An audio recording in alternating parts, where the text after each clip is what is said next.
Bilang mga binyagan, tayo po ay laging pinapaalalahanan ng simbahan na maging saksi ng ating pananampalataya. Paulit-ulit po yan. Hindi nagsasawa ang simbahan sa pagpapaalala sa atin ng gawaing iyan bilang mga binyagan. Bakit niya ginagawa ito? Sapagkat yun ay utos ng ating Panginoong Hesus. Nung siya'y muling nabuhay, yung mga unang naging saksi ng kanyang muling pagkabuhay ay ito ang kanyang habilin, ang magpatotoo at maging saksi sa kanyang o sa kanilang naranasan, bunga ng kanyang muling pagkabuhay. At bilang bahagi ng tinatawag na Easter community, tayo po yun, tayo mga nagpabinyag, may gawain po tayong tularan ang ginawa ng mga unang saksi ng ating Panginoong Hesus na magpatotoo sa kabutihan at awa ng Diyos sa ating buhay.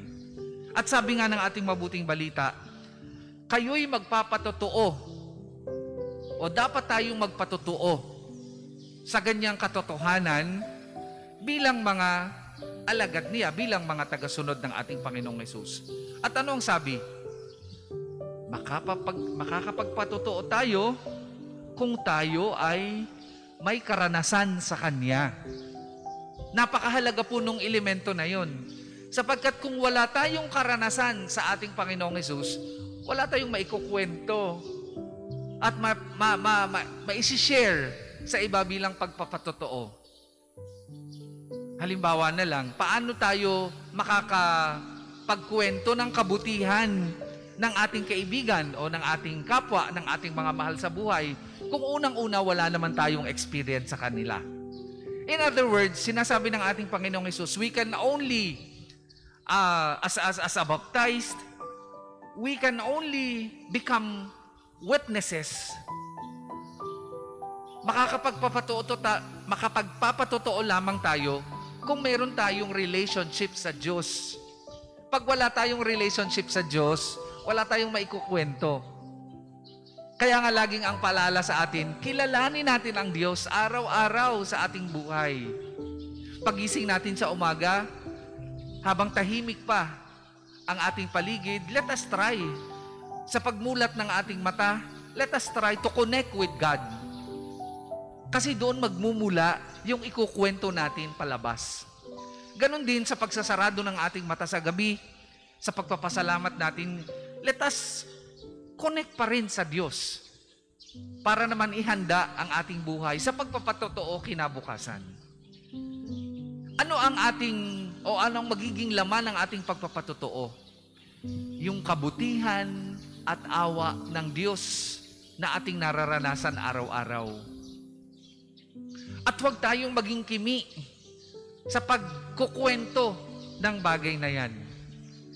Huwag tayong maging kimi sa pag-share, sa pagkilos ng Diyos sa ating buhay, sapagkat bahagi ng gawain natin yan bilang pagtugon sa panawagan ng Diyos na magpakatotoo o magpatotoo tayo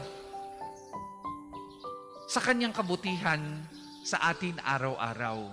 At ang pagpapatotoo na yan ay bunga ng ating malalim na pakikipag-ugnayan. Pwede tayong magpatotoo sa pamamagitan ng ating salita, yung tinatawag na preaching. Sa pamamagitan ng ating ikinukwento natin yung ating naranasan sa Diyos. Isang pamamaraan po yon. At pwede rin tayong magpatotoo sa pamamagitan ng ating gawa. Yung pakikinig halimbawa sa mga taong nawawalan ng pag-asa. Yung pagiging instrumento ng paggawad ng katarungan sa mga taong nawalan nito. Yung paggawa ng mabuti sa mga taong alam natin na kailangan nila. Nung kahapon, merong isang rider na naibalita na nahulog yung wallet, no? O yung nagdi-deliver ng pagkain. Nahulog yung wallet habang idini-deliver yung pagkain. Alam naman natin na itong mga rider na ito ay sila muna ang nagbabayad ng ino-order ng customer tapos dinideliver nila doon sa ano.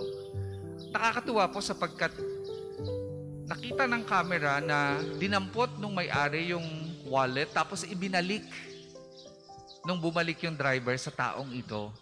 Na kung tutuusin kung ang kanyang budhi ay masama, pwede niyang itanggi na hindi niya nakita. Pero dahil may kabutihan ng taong ito, alam niya na bilang mananampalataya ay gawain ng isang mabuting tao ito at nananampalataya sa Diyos, ibinalik niya yung wallet nung buong-buo nung nagdi-deliver ng pagkain. Ito yung mga maliliit na pamamaraan, pero napakalaki ang impact sa atin bilang Kristiyano, bilang nagpapatotoo sa ating pananampalataya. It doesn't have to be big. It doesn't have to be, hindi naman kailangan na yung pagpapatotoo natin sa Panginoon ay malaking-malaki kaagad ang impact sa community. Pwedeng magsimula tayo sa pamilya natin. Ang mahalaga, ginagawa natin yon out of our genuine relationship with God. Yung ngitian natin, yung mga kasama natin sa bahay, sa kabila ng stress na ating dinaranas ngayon because of the pandemic, yun ay isang malaking pagpapatotoo na pwedeng maging impactful sa ating mga kasama sa bahay. Ganon din sa ating mga katrabaho. Yung mag-share tayo ng ating pagkain sa kanila o yung maging bahagi tayo ng pagbibigay sa community katulad ng community pantry. These are good works na nagpapatunay o nagpapatotoo sa kabutihan at awa ng Diyos sa ating buhay.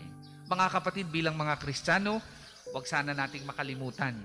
Ang ating pananagutan sa Diyos, hindi lamang ang lumayo sa kasalanan, kundi ang magpatotoo sa Kanyang kabutihan at awa.